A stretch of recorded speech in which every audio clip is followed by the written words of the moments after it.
Hello, hello, hello, and welcome back, family, to Masquerade Monday. My name is Huddy, and tonight we're talking LA by Night. As always, this video is not scripted, and these opinions are all my own, so take what I say with a grain of salt. Also, there is a lot of important and conflicting information in this episode, so there will be no opinion portion at the end. I will say my piece when and if I have one. Now remember, kindred, the ivory tower is always watching.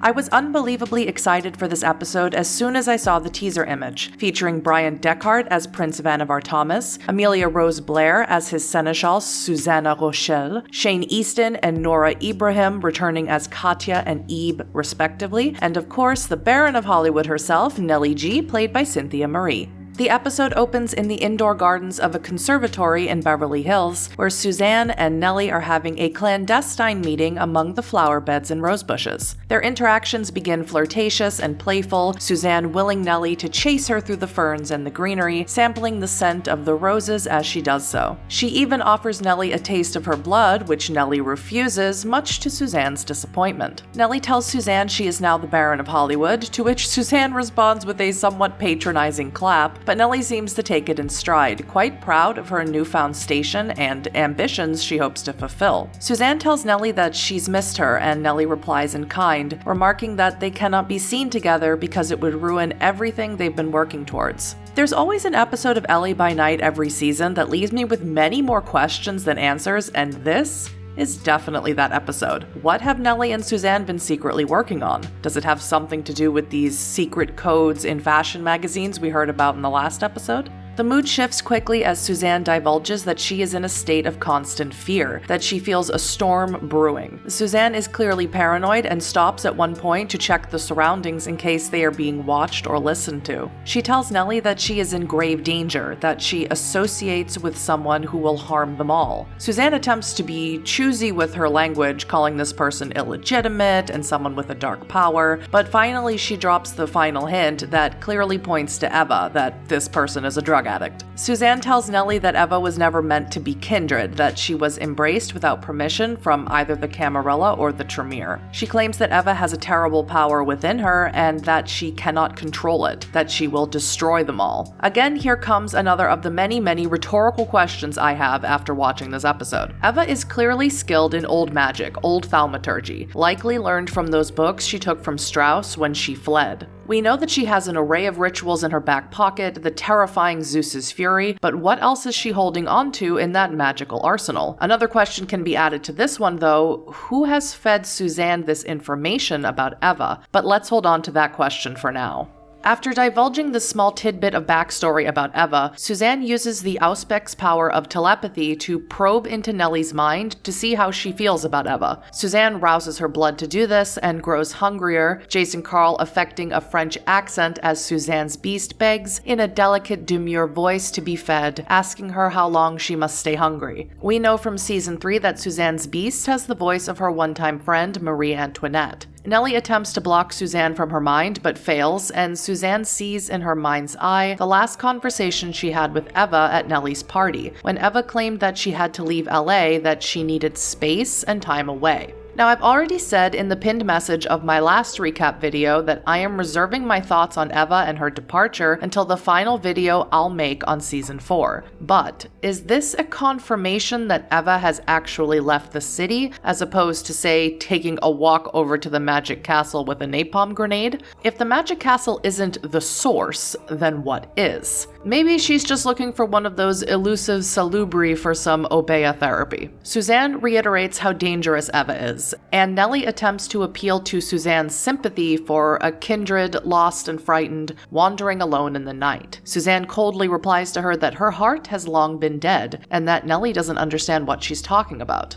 The conversation then turns to Eva's lover Jasper, Suzanne asking where he is and remarking that he's disgusting. Nellie is vague with her answer but confirms that he is still operating within her coterie and in her barony. Suddenly, Suzanne grasps her head and says that something is very wrong, that they know she is here. She tells Nellie she has the power to stop the oncoming war and continues to mutter to herself that things are not right. Suzanne once again reaches out with her Auspex, this time using clairvoyance, to see the prince in her mind's eye. She sees Vannevar clutching an old, worn book so tightly that he could rip it in half at any moment. He paces as he reads, bringing the book so close to his face that it's almost like he's trying to absorb the ink and the words into his skin. Suzanne removes Nellie's sunglasses and tells her that she is the only one who can stop the war that is coming, and tries to convince Nellie to join the Ivory Tower, claiming that they are stronger together. Nellie refuses and grows upset, and the two of them begin shouting at each other. Nellie claims that she doesn't believe in the Camarilla, that she only believes in herself, her family, and the safety that she's built. Suzanne casts doubt on the safety, that it is all an illusion, to which Nellie claims that the same could be said of the Ivory Tower. Suzanne even goes so far as to suggest that she and Nellie could change the Camarilla from within, but Nellie is unmoving in her resolve. Suzanne doesn't divulge what this imminent threat is, and if I had to guess, she's afraid of the Thin Blood prophecy, but more on that in just a bit, as the scene moves to a mansion where Vannevar, Katya, and Ebe are waiting as Nellie and Suzanne arrive. Let me just stop here and heap mountains of praise upon Brian Deckhart and his performance. I can literally not do it justice in this recap, but I'm gonna try. Now, the character of Vannevar Thomas has been in many Vampire the Masquerade books, most of them from the 90s, and although I pictured someone totally different from the literature, when Brian Deckhart portrayed him in season 2 for the first time, he blew all my expectations and presumptions out of the water. This portrayal is the only Vannevar I know now. He's that good. Throughout the rest of the episode, Brian does not break character, not once, and it was a delightful and terrifying performance. We know from a season 3 vignette that Therese has been using what is likely dementation, even though that is not in the 5th edition book, on the prince, causing him a terrible madness that is clear to all those around him. Suzanne introduces Nellie as the new Baron of Hollywood, and Vannevar is not happy with this, wondering why Abrams has gone, and no one asked Vannevar's permission to appoint a new Baron. Katya also introduces herself to Nellie and expresses her concern about Victor and his use of the Ventrue clan symbol on the exterior of his establishment, Club Maharani. Nellie tries to explain Victor's interesting way of keeping the masquerade, that his tendency is to hide in plain sight, to which Vannevar furiously says that hiding is by definition the masquerade. Now, I would like to point out here that although I understand what Nellie was trying to do, remain confident, inert, resolved, however you want to put it, she seems to have taken her relationship with Suzanne as some kind of shield and is almost downright rude to Vannevar. He may seem addle-minded now, but he has terrible power and wrath within him, and as a Ventrue will not let slights go unpunished forever. Katya trying somewhat ineffectively, if Nellie's death gaze is any indication, to sway Nellie to have her and the Anarchs tone down their questionable methods of keeping the masquerade. She also brings up the fact that she knows Eva and Jasper, to which Suzanne haughtily commands Katya to tell Nellie exactly how she knows Eva. Katya is clearly uncomfortable here and quickly admits that Eva is her child. Remember when I was wondering who was feeding Suzanne this information about Eva being so dangerous? Clearly not coming from Katya, so who then? Strauss? Garrick? Tremere tend to clean house within clan, so what is the reason for divulging this information to Suzanne? Vannevar too is angry about this illegitimate pale child, and Katya gets very defensive of Eva, claiming that she's fine, and that if she was an issue, she would have already met the final death. Vannevar is not impressed by this explanation, but Katya attempts to reassure him, saying that this is all part of the plan. Part of the plan, eh? So we know from episode 5 that Eva and Katya have been secretly meeting, unbeknownst to Jasper. We also know from season 3 that the ring that Eva had given Jasper, that was taken by Strauss, who did something to it, was touched by Eva, which triggered whatever magic had been placed upon it. It is completely possible that Eva's, let's call it transformation, was the result of just blind rage towards Strauss. But is it also possible that she is being influenced in some way, magically or otherwise? Katya claims that any issues coming from Eva are the result of Jasper's influence. Everybody blames the Nosferatu. Vannevar seems surprised that Jasper still lives, assuming he's talking about the incident at the Hollywood sign. We know from season 3 that Ebe was responsible for alerting Victor and his coterie about Jasper's whereabouts, thereby allowing them to rescue him. Ebe chooses her words very carefully throughout this episode and dances masterfully around the prince's questions. Doing the La Sombra proud, Ebe.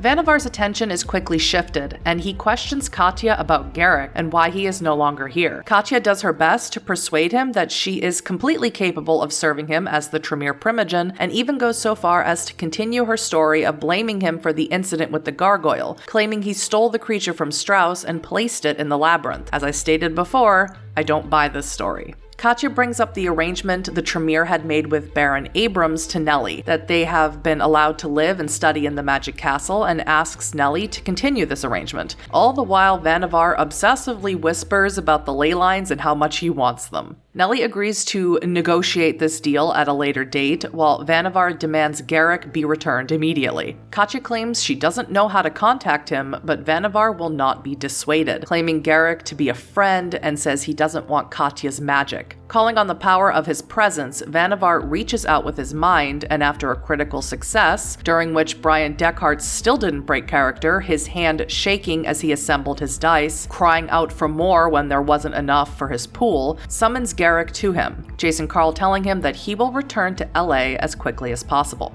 Vanavar brings up the Book of Nod to Nellie, asking if she can read, to which Nellie asks, "Can you?" prompting Vanavar to have to roll his willpower to resist retaliating in some sort of horrible way. Luckily for Nellie, he passes it, but seriously, Nellie, danger zone.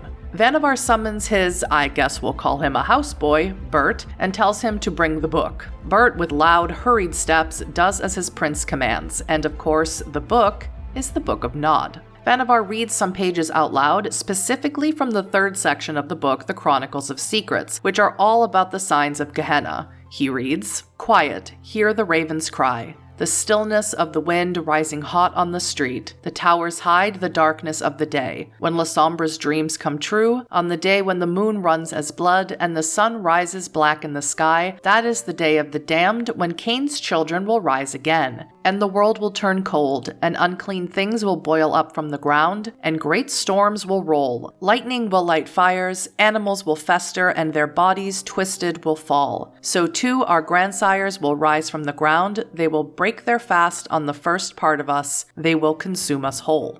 Then Vanavar follows it up with the time of the Thin Blood prophecy, which we have heard multiple times this season. This is what Suzanne fears. This is the war she fears is coming. They all fear the Thin Bloods and what they will do should they decide to revolt against other kindred. The Book of Nod is a complicated text, and there are not only many interpretations, but also the possibility of the self-fulfilling prophecy, that by heeding these words with such zealotry, that one causes these things somehow to come to pass. There's also the Week of Nightmares, which I'm not going to get into. It's too much to go into now, but perhaps a lore video series for future Masquerade Mondays. Nellie asks Vanavar what he plans to do about the Thin Bloods, and Aurora steps out of the shadows at this point and offers an interesting but not unexpected solution. She says they should use the Thin Bloods, whether through coercion or manipulation, bring them to the side of the Ivory Tower, then discard them all when they are no longer of use and or when they have learned to harness their abilities somehow, their blood alchemy and their ability to walk in the sun, among other things.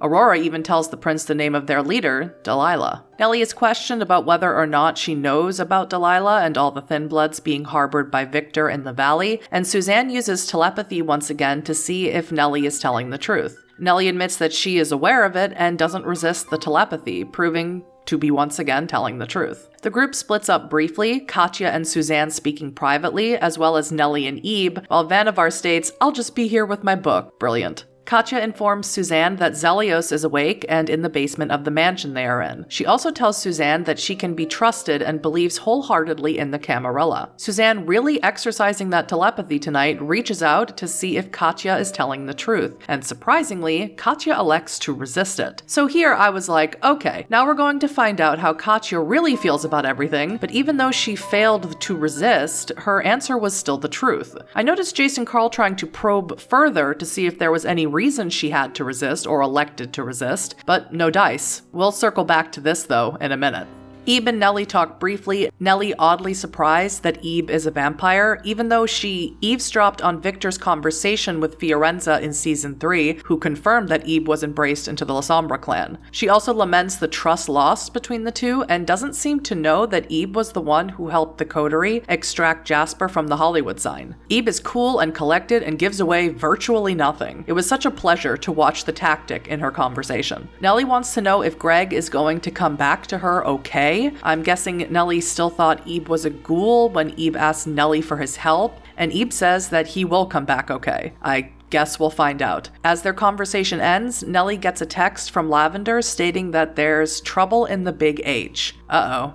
When Nellie leaves, Katya tells the rest that she knows where Jasper lives and gives the location to Ebe. Vannevar enthusiastically agrees to this idea, reading once again from the Book of Nod, this time from the second section, the Chronicle of Shadows, which are Cain's commandments to the kindred. Specifically, Vannevar reads from the Proverbs section, which states, among other things, the first to die in any jihad are Nosferatu. The jihad, in case any are not aware, is the eternal struggle for dominance, power, and resources fought every night between kindred. Katya showing off her jealousy here, and although Ebe takes the location from Katya, she doesn't seem all that ready to go after our favorite sad boy. Then, Katya leads the group to the wine cellar to meet Zelios, who, we know from Season 3, met both Suzanne and Vannevar at the Palace of Versailles when they tried to escape during the beginning stages of the Reign of Terror. I talked about Zelios in previous recaps, but just briefly, he is a very old Nosferatu embraced sometime in the 11th century and is a master mason, responsible for building the labyrinths around the ley lines all over the world. We get a good rundown of events that we are all privy to as the audience, and it was such a delight to see Zelios' reactions to the La Sombra joining the Camarilla and his surprise that the Anarch movement is still present in the modern Knights. Eva and Jasper's names are brought up as they talk about the ley lines, and Zelios has no real reaction to this, so I doubt Zelios is Jasper's sire as I previously thought, and now I'm wondering if Jasper's mortal involvement with this blind league is what led to his embrace. What is interesting is when Zelios is asked how he fell into torpor there, how he got the wound that nearly decapitated him, I believe we as the audience had all assumed Jasper had done that to him when he first found his way down there. That's what Jasper has claimed in the past anyway, but Zelios says it was the Lupines who did this to him, so who is telling the truth? This mention of the Lupines prompts Vannevar to once again turn to the second section of the Book of Nod and read about the moon beasts. The moon beasts, the ones who change, they are the oldest of all. Before my father, they roam the lands. Tarry not in the path of them, avoid them, they are set upon us like wolves in the sheepfold. For we are of one kind, and they another. Beware their sacred ground, walk softly through their wilderness. Their bite is as our bite, their claws as our claws. Tarry not in the path of them, they are of one kind, and we are another. Don't worry, kindred. Werewolf Wednesday is coming soon on this channel. They try and talk to Zelios about the ley lines, about how they can harness them, but Zelios warns against this, saying that he made these labyrinths to keep people away from them, to keep the ley lines safe. Suzanne claims Eva is the danger that they need to protect the ley lines from, but Katya once again steps in and defends Eva, claiming that she is a spy for the Camarilla and that she is the one who led them to Zelios. While we know for a fact that Eva did not lead them to Zelios, the Tremere were already in the labyrinth before Eva and the rest of the coterie arrived back in Season 3, and she did actively try to stop Strauss from passing through the mirror into the Nexus. As for her being a spy, press X to doubt. At the very least, she is not a spy by her own choosing. It seems that Katya is fanatically trying to paint Eva in a positive light towards those in the Camarilla, and to what end? Well, I'm guessing she's hoping to bring her back into the fold. Zelios asks about the key to the mirror in the labyrinth, and fortunately none of them know much about it, but we as the audience know that Jasper has it in his possession. Zelios claims to not be overly concerned about the ley lines at the moment, that he can see them and feel them even here in the cellar. Zelios possesses the Auspex discipline, so this comes as no surprise. He says that what he is most worried about is Vannevar, that he can see something external causing him this affliction, claiming he behaves like Anatole. Anatole the Malkavian, a contemporary of Zelios, is another key figure in the Vampire Masquerade books. He is a Nodist scholar, a fanatic who constantly sees visions of Gehenna, but most importantly, at least for me, he is good buddies with Beckett, another hint that we may get to see him in the show at some point. Suzanne quickly figures out that this affliction is coming from Therese, who meets often with the prince. Katya uses Sense the Unseen but cannot see what Zelios can see. Katya claims that in order to see what is making Vannevar suffer, she requires his blood. After much debate, Suzanne eventually convinces Vannevar to acquiesce to this request. Katya claims to need a reflective surface, and Vannevar calls Bert, who races loudly into the room, prompting Vannevar to yell, "Gentle feet, Bert!" Amazing. Bert brings in a glass table, and before Suzanne allows Vannevar to give of his blood, uses telepathy once again to see if Katya has any other intentions. Once again, Katya resists, but she seems to be telling the truth again. There is nothing to hide, yet she keeps resisting. My thoughts on this are either she is afraid someone will learn the truth about Eva from her thoughts, or it is a defense mechanism from years under Strauss. My guess? Likely both. Vannevar pours a significant amount of his blood onto the surface of the table as Katya begins to draw shapes in it, throwing herself into what I can only call a blood frenzy, with Vannevar reacting just as wildly as she performs her ritual. The acting here was amazing. When Katya is finished, she smashes down on the table and the glass shatters, the blood burning away. Temporarily, for mere moments only, Vannevar is relieved of this affliction and is in his right mind as Katya shields him from it through great effort on her part. In these lucid moments, Vannevar uses his dominate power and makes a terminal decree, an ability that allows him to issue deadly commands to targets near or far. Vannevar commands that Therese the Malkavian, Baron of Santa Monica, will dance for the ivory tower at sunrise on the beach of Santa Monica, mere seconds before Katya can no longer hold the shield and Vannevar returns to his addled state. Katya says she thinks she can heal the prince permanently if she had some of his blood, but Suzanne says that Strauss should do it, much to Katya's chagrin.